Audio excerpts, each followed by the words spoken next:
Good evening. We have four of our youth that's here tonight. The rest of them was like on vacation and things like that. So, but we've got a list. I got a list. I'm gonna be reading from them as well. I wanted to set the picture a little bit about Virginia. When we went up there this go around, the week before, you guys are aware that we had the youth explosion here. And so our youth took part of it here as far as being on the team and doing stuff like that. And one of the reasons we've done that is because to let them get used to the games, because we didn't go up there to learn the games prior to it. Leo, the youth explosion is something that Leo, he was 11 years ago, gave his life to Christ at a youth explosion. And when it was falling apart, he felt the tug to pick it up and run with it. So he's kind of made this his baby. And so every time they get ready to do one at his home, he sets up a training. Well, we didn't go to training, so that's why we had the youth explosion here first. So when we went to Virginia this go-around, we wasn't, our team, our youth was not really, they was part of a team, but they wasn't part of the team. They was team leaders. And their job was to keep the other teams, the other youth, interested, interactive, and doing activities and stuff like that. So you're going to hear things like that today, and I'm going to recap on it a little bit. But we're going to go in order. Tyler will be first, Deborah, Campbell, and then Daniel, and then Rachel and myself. And I'm going to follow up with some words from the youth that's not here tonight as well. So how about Micaiah?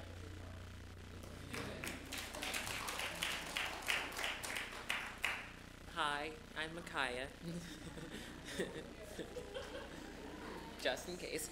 So, first, I would like to thank God for allowing me to be able to do this with this back surgery and all. And, yeah. So, first day when we got there, it was kind of first drive up there, which took a while. And then get unpacked, and then it was pretty much head straight to the church.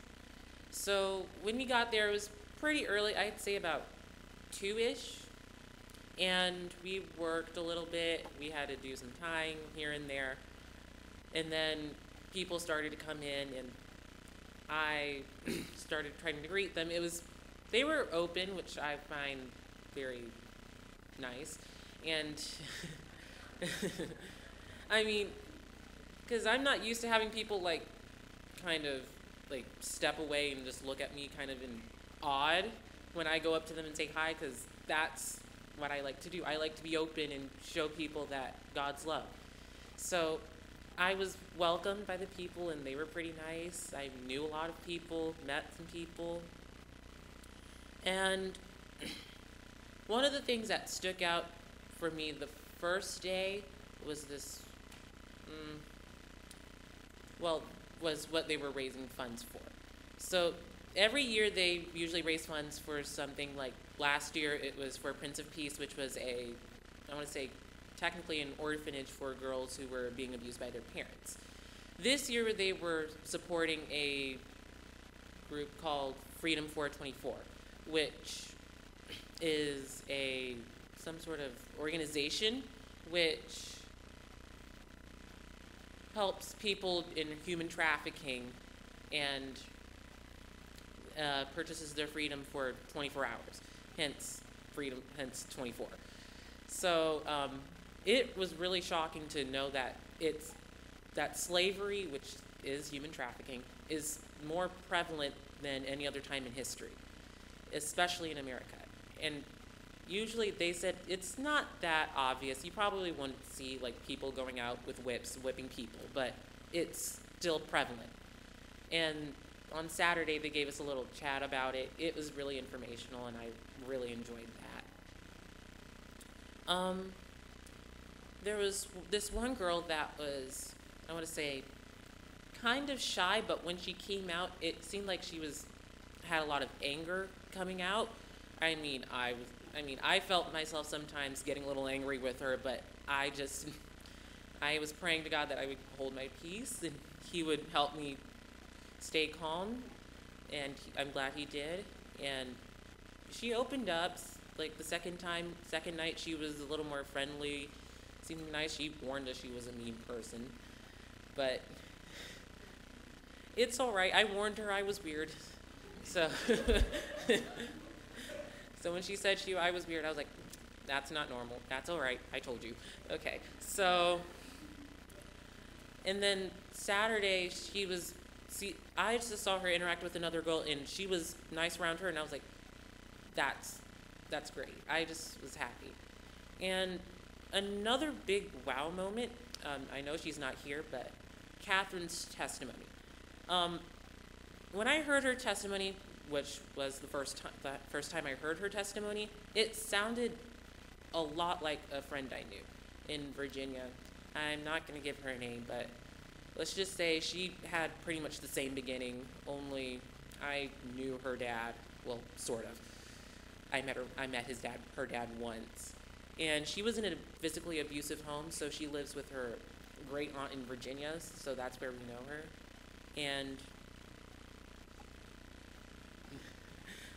And it was just really nice to hear Catherine's testimony, and I had fun on this trip.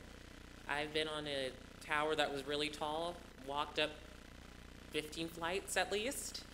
I saw people try to learn how to go tubing and learn how to snowboard. It was really fun, and yeah, thank you.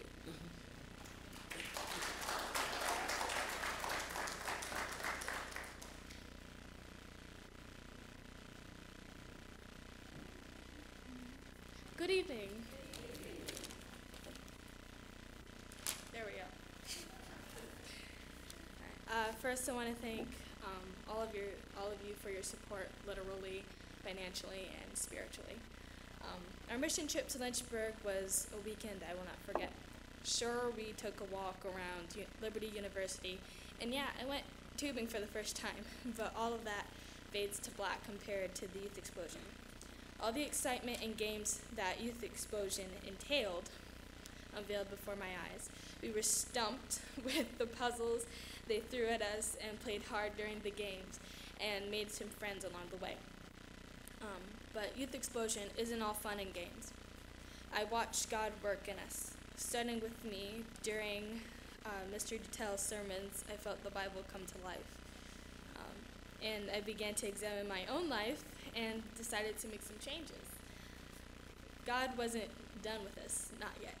Mr. Dwayne told us while we were sharing our wow moments that a youth pastor was impressed with Ashley Heights' juvenile's behavior. Yes.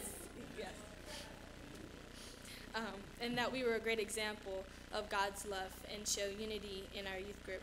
He also explained that we were an encouragement to other teens of how we should act as Christians. But we weren't the only ones being encouraged. During the altar call one night, Mr. Dutel gave us the open mic, where we would profess our faith or encourage others from the microphone. So someone came up and explains that as Christians, we should be like embers from a wildfire. We don't stay in our comfort zone, with the main flame, but instead we spread out like what embers, and we share the gospel, and we empower others to do the same. Overall, it was a memorable weekend, and I thank God for the opportunity to go. Thank you.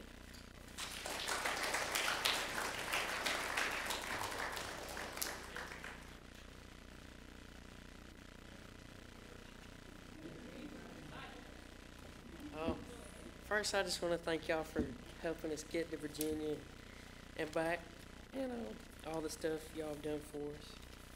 And mine's pretty short. It was kind of cool because until last weekend, I had never met another person named Campbell. And I did this weekend. So anytime they say Campbell, we both look at them, and I was so confused the whole week. And their last name was Hall. So, yeah,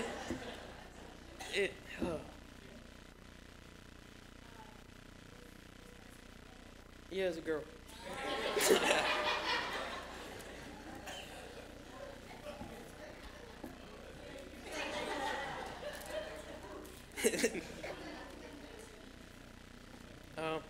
Huh? I just got a verse of scripture because I think my favorite part about this trip was getting to worship and seeing everybody else worship. And it was an awesome trip this time. And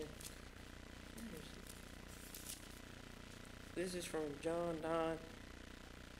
It says, it's John 9:31. It says, "Now we know that God does not hear sinners. But if anyone is a worshiper of God and does his will, he hears him." And I guess worshiping was just my favorite part of this trip. And I just felt God there and everything we did that weekend. And probably one of my other favorite things we did was probably two at the ski resort. And I didn't want to go down the thing at all because I'm kind of scared of heights. And we were up on this mountain, and I didn't want to go flying down the hill and go off the fence and go falling down the mountain. So I was like, I don't know about this. But overall, it's just an awesome trip.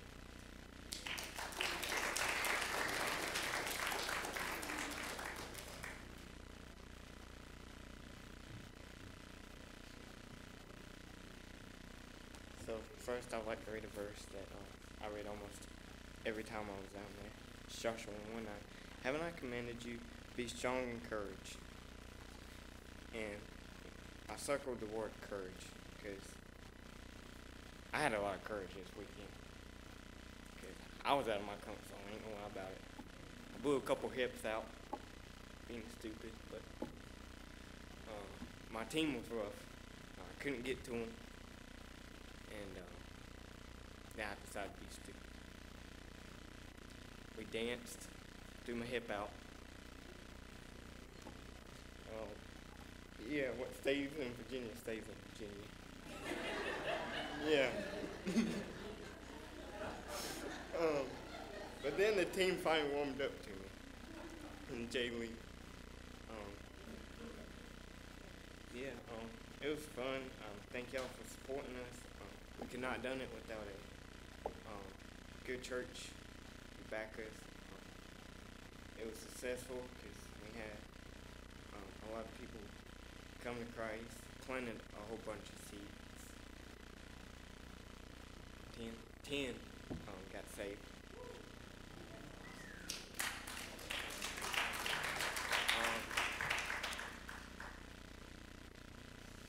Gabe about got us killed by the females in the hotel, waking them up on the hour every hour and called Miss Jessica. Yeah, that was interesting. And yeah, thank y'all.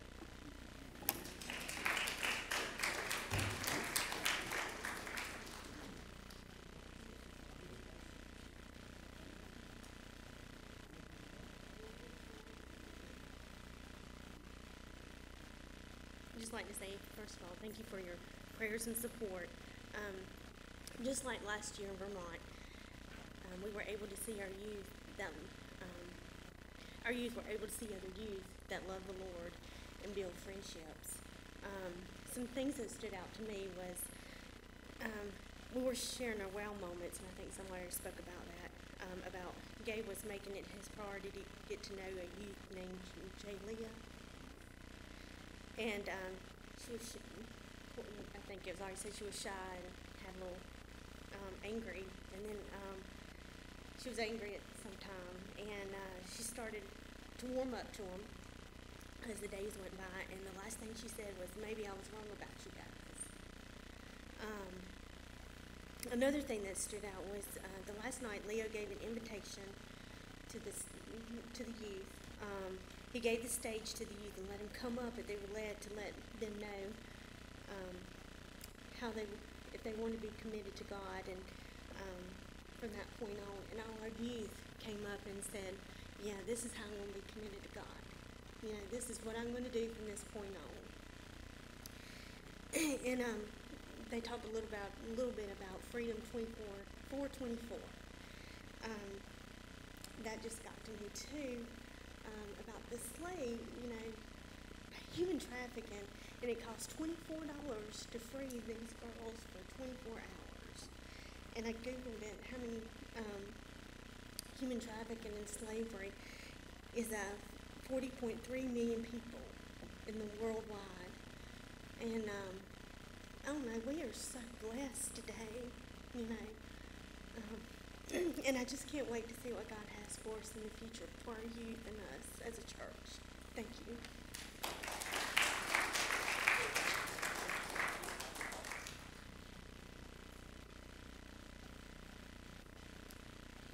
As you can see, they had a lot of fun this week.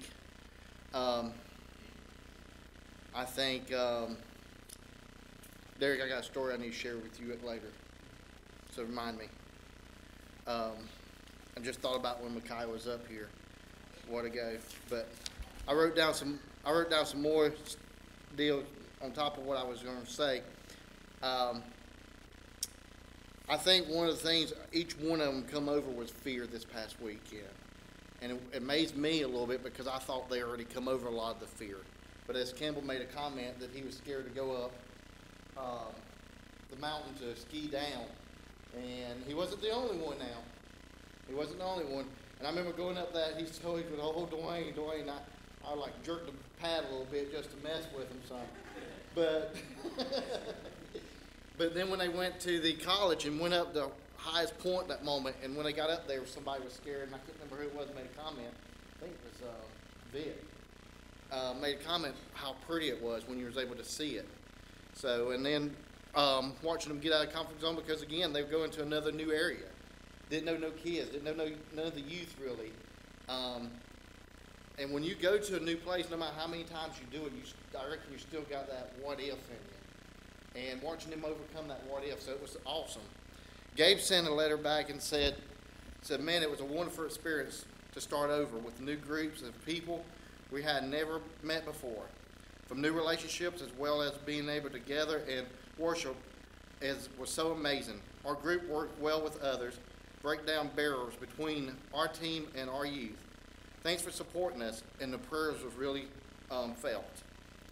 Vic, which was Victoria's first time going on any trip with us, I'm very proud of Vic, and I told her, and she had a dance recital this weekend. But man, Doc, I tell you, and Rachel, Vic come from a shell of not really wanting nothing to do with the youth and being scared to really blossom this weekend of outrunning these youth. And it was so funny watching her just blossom into it and going from being scared of this group and doing great. She says, thank you, church, for letting me go on this mission trip. I grew closer to God, and I realized that there are so many people my age that loves Him. It is great to worship God with them. Listen to this. It makes it easier to go back and witness to people at my school. We had a good time together, and I feel much closer to my youth group. And that's what it's about, man. It's about being able so they can network together, because you and I are not at the schools. You and I are not out in the world with them every day. And when something goes bad, they got to have that safety net. And that's what we have got to push as adults, even in this county. Jay Lee, she goes, thank you very much for your prayers and your support while traveling. Being in Virginia was a great experience. I learned about our youth group, and the youth explosion was amazing. Seeing how well God worked with us and how we made it to the end. I enjoyed going tubing, of course, and watching Gabe and Catherine try to ski. It was funny. It was very inspiring because no matter what, neither one gave up. In Virginia, we've seen a lot of stuff, the Liberty, I'm assuming she's talking about the college, but most of all, we were able to see God work in others' lives and mine as well. Thank you for your support and prayers. Angela, first time Angela's ever went with us as well, and that's Vic's mother for the ones that don't know. It says, mine is often sat in a pew at the church. And I thought about that when I read it. You know, when I read it first, I'm like, man, that's a lot of dealing. But she says, mine is often, I sat in a pew at church. I listened to people talk about our Ashley Heights Baptist Church youth group. Why, I never really doubted them, what they said, but often you wonder, to be able to witness firsthand the remarkable ways that they did. Not only did they love each other, they truly loved God. They stepped up every call to work together, to pray together, and to make connections with others, young people. I was humbled to see this in action. Please know that your youth truly represent Ashley Heights well. She was able to see whenever we was talking, I told her that us talking up here just paints barely a picture. But being able to see it firsthand is different. And with her seeing it, she's talking about how right she was. You know, I want to thank everybody for your prayers. Without prayers, we're not going nowhere. Without commitment, we've heard commitment, and I've been talking commitment up with these youth for a while. We're a nation resource-rich, commitment poor. And without commitment, we're not going nowhere. And these guys committed a lot this summer, this past month. And I applaud you for that. But stay humble. My recap on this here whole trip is, I think about Jay Lee, about how she was talking about how God worked in her life. I thought about Deborah. I thought about a couple of other ones. And that trip up there was, to me, yes, we reached out to other youth, but to me, that trip was worth it just for those as well, because that was our kids. Not trying to be selfish, but it was awesome watching our kids grow more. And one of the comments we made, well, didn't y'all just have that in Virginia, or in North Carolina? Yes, but God works all the time. So the 10 people that made confession of faith was awesome. We took part in that class they spoke about, and that's something I had them take part in because there was a lot of information in it. How if they're not careful on Facebook, how one question leads them to where they can get adopted. One question. And so I wanted them to take part of that, and they did. I think some of the wild moments for me was when Leo came to me at one moment, and he said, Dwayne, if any students in here can, yours can. I need your help, man. And at this present moment, our kids and theirs was all joking and cutting up, but then when we came in, it was like they had assigned seats and robots. Their youngins, all these youngins went and sat here, some sat over here, and a couple sat on this side, and a few with our youngins, our youth, in here. Well, if you look across, what you seen was this right here. That's what you seen. And he says, I need that to go away. He says, I need them in here. He says, how can we do it? I said, no problem. So I picked this up, and I got a group text with our youth on there, and I said, need your help. We need to interact. Look to your left, look to your right. It was just a few seconds later, you see our guys pulling their phone out. Some of them just throwing up their thumbs, some texting back, got it. Next thing is you watch them spread out. And then you didn't see no more phones, no more nothing. You seen God at work. You see them being obedient. You see them going. And then afterwards you see them, hey, Mr. Dwayne, we should have noticed that. Well, no, you've done great. You was in there, you was doing your part. You wasn't on your phone. They was on theirs, but you helped bring them together. To me, that was awesome. Watching them be team leaders.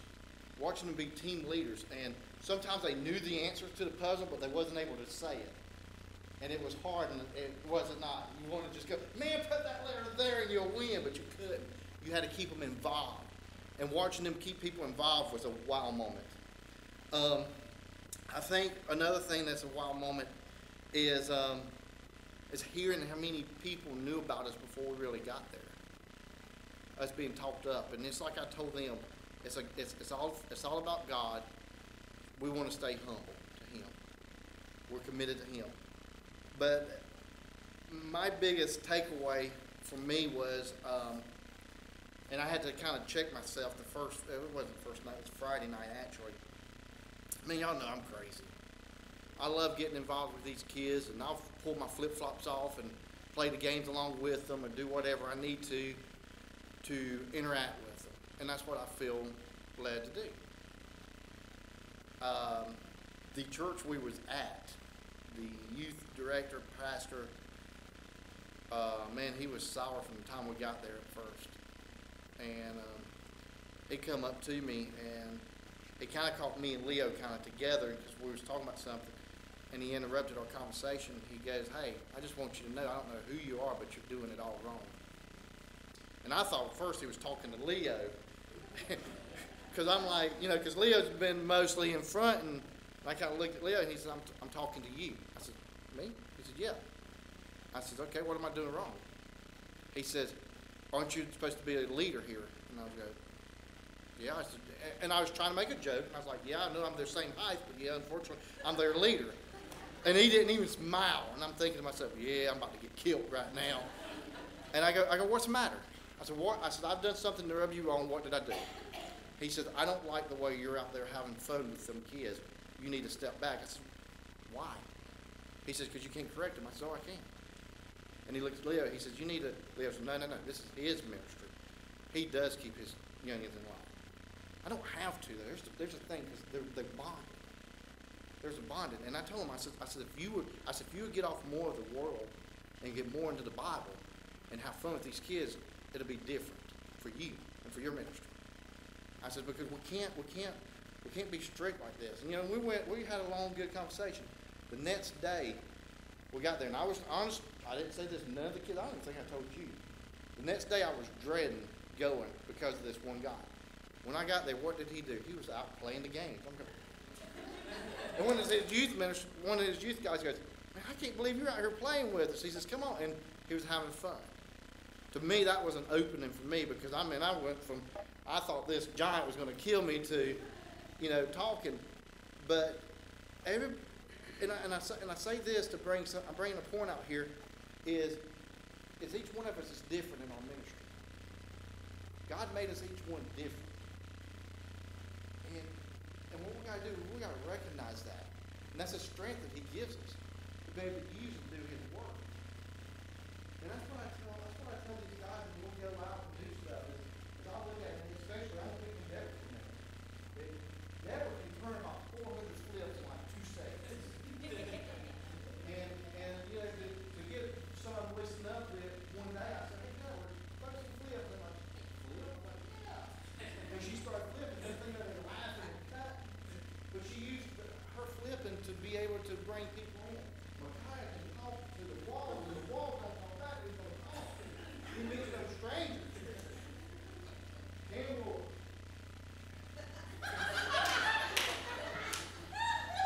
White girl Campbell, best Campbell up. I'm going to tell y'all. And what we're laughing because, but Campbell can take it, what they call his country accent, and just turn around and just love, and just build something. But there's meat there, and then there's Daniel there. He used his Boy Scout stuff on a game that he was doing, and he was able to pull it in. And there's Gabe, and boy, Gabe, he's rich. But Gabe took his talent of acting like he didn't know, and was able to pull kids in. And then there's Jay Lee.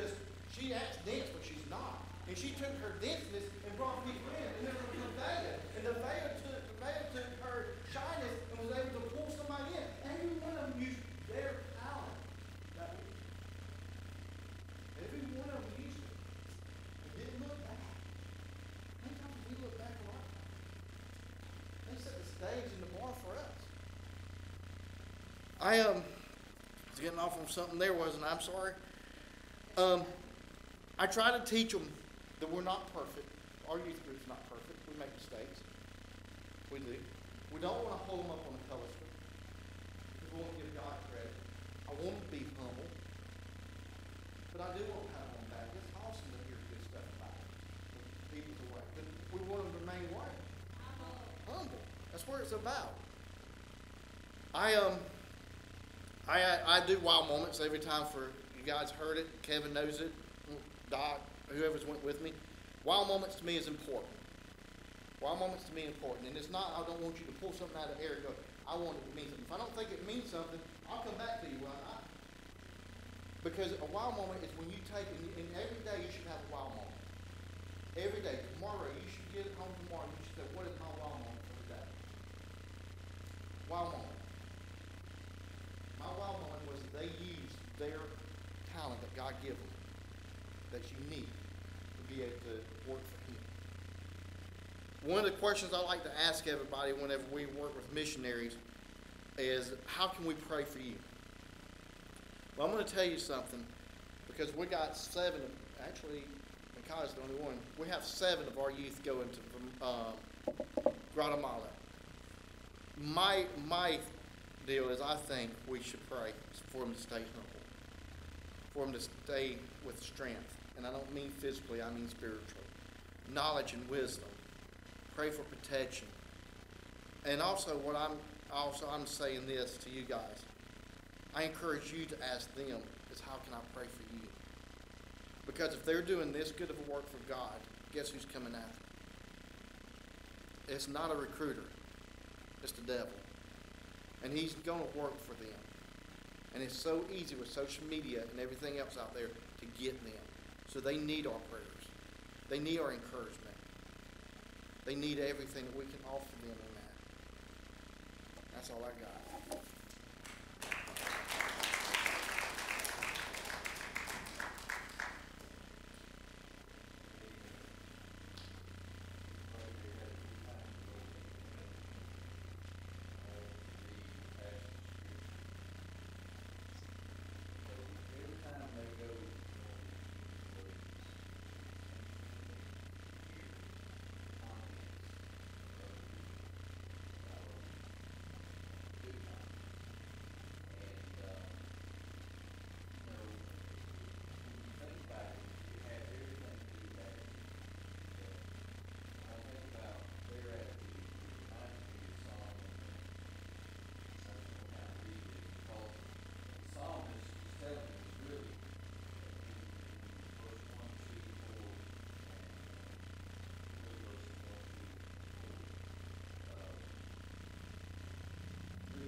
First thing he says,